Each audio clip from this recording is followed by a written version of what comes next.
حدیث نمبر 6087۔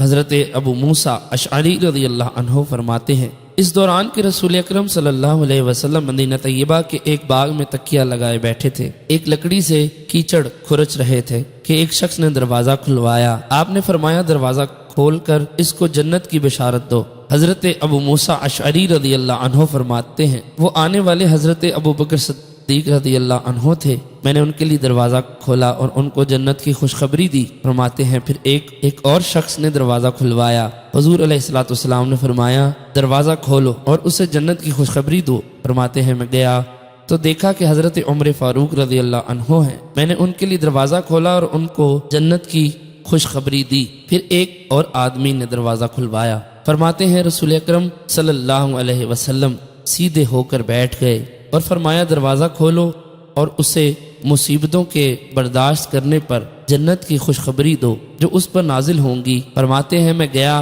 تو حضرت عثمان غنی رضی اللہ عنہ تھے۔ میں نے دروازہ کھولا اور جنت کی خوشخبری دی، اور میں نے وہ کلمات بھی کہے جو نبی اکرم صلی اللہ علیہ وسلم نے فرمائے تھے۔ اس پر حضرت عثمان غنی رضی اللہ عنہ نے کہا، اے اللہ، مجھے صبر عطا کرنا، یا یہ کہا، اللہ تعالیٰ سے ہی مدد طلب کی جاتی ہے۔